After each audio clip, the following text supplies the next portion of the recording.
자, 그리고 다음으로 사회, 역사 가보도록 하겠습니다.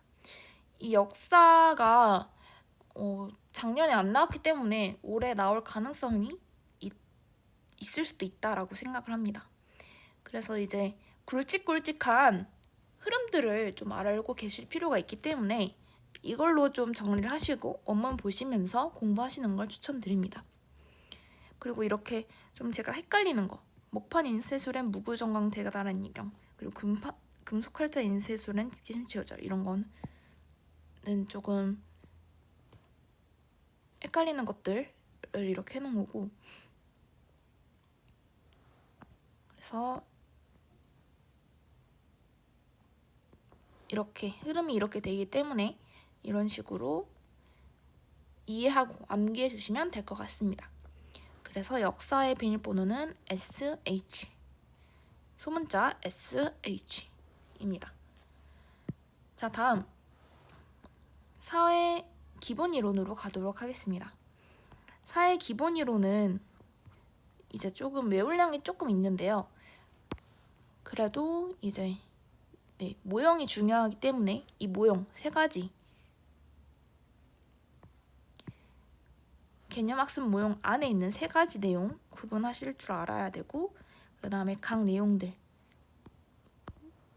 구분하실 줄 아셔야 되고, 그리고 제가 초수 때 공부할 때는 이 켈리 모형, 하우드 모형 이거 각각은 공부했지만 이게 논증 문제 학습 모형과 관련된다라는 것은 잘 몰랐었거든요.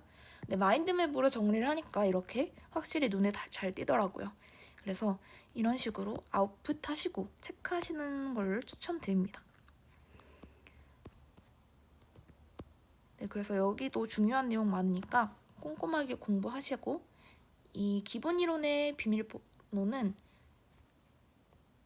SB로 하도록 하겠습니다. 소문자 SB. 네. 그리고 사회 강론. 강론은 제가 좀 꼼꼼하게 정리를 안 하다가 나중에는 이제 사진도 이렇게 다 넣고 꼼꼼하게 정리를 했는데요. 그래도 좀 부족하다 싶으신 분들은 원문 보시면서 공부하시는 걸 추천드립니다. 특히 사회는 지리, 경제, 정치, 법, 사회문화 이렇게 나눠져 있기 때문에 이 영역별로 어떤 내용이 있는지 아시는 걸 추천드립니다. 그러니까 예를 들어서 인권은 헌법으로 보장되는 것을 기본권이라고 하고, 기본권의 종류는 어떤 것이 있으며, 그리고 제한될 때는 어떤 것으로 제한이 되고 어떤 상황에서 제한이 되는가, 이것을 정리한 것입니다. 그러니까 여러분들이 이렇게 친 거는 특히 아웃풋을 더 할 줄 아셔야 된다. 뭐 이런 것들도. 네. 그리고 이렇게 제가 빨간색으로 쳐놓은 것들은 특히 중요한 내용이기 때문에 여러분들이 구분을 해서 아웃풋 하실 줄 아셔야 됩니다. 그리고 이 내용이 그냥 교과서 내용뿐만 아니라 제가 중등 공부하면서 배웠던 내용도 다 있기 때문에 이걸로 꼼꼼하게 공부하시길 바랍니다. 그래서 사회 강론의 비밀번호는 SSG입니다. 소문자 SSG. 네, 그러면 이제 다음 과목으로 넘어가겠습니다. 네, 다음은 양이 조금 많은 미술입니다. 네, 미술은 제가 정리를 하면서 굉장히 좀 뜻깊다라고 생각을 했던 과목인데요. 먼저 이렇게 정리를 한 방식은, 이 정리한 순서는 그 백구 기본서나 뭐 이런 것들로 한 게 아니라 제가 중요하다고 생각하는 주제들, 우선순위가 높은 것들 위주로 첫 번째, 두 번째, 세 번째 이렇게 한 거예요.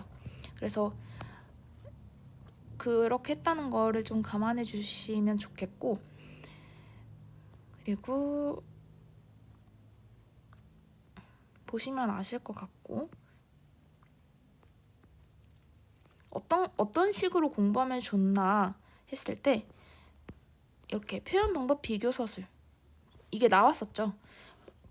그 수묵화, 수묵 담치화, 채색화 이 세 가지를 분류할 줄 알아야 되고, 그 다음에 여기 보면 표현 기법만 엄청나게 나와요. 거의 9개는 나오는데 이게 그냥 공부할 땐 몰랐는데 이렇게 단권화를 하고 나니까 아, 얘는 농담 효과고 얘는 번짐 효과가 똑같네, 이런 식으로 알 수 있게 되더라고요. 그래서 어떻게 다르고 어떻게 같은지, 어떻게 다르고 어떻게 같은지 꼭 알아두시길 바랍니다. 왜냐면 이게 시험 포인트예요. 결국에는 하나하나 서술하는 것도 나오지만 이거를 아셔야지 이 공부를 한 것이라고 할 수 있습니다. 예를 들어서 여기 보시면 전각 안에는 기법이 3가지가 나온단 말이에요. 근데 주문인, 백문인 헷갈려요. 어떻게 하는 건지, 얘는 양각이고 얘는 음각이고 얘는 붉은 글자고 얘는 하얀 글자로 나오고, 이런 것들을 구분하실 줄 아셔야 됩니다. 네, 그래서 내용이 굉장히 많은데 미술이 힐링 과목이라고 하는데 저는 잘 모르겠더라고요. 그래서 네, 여러분들이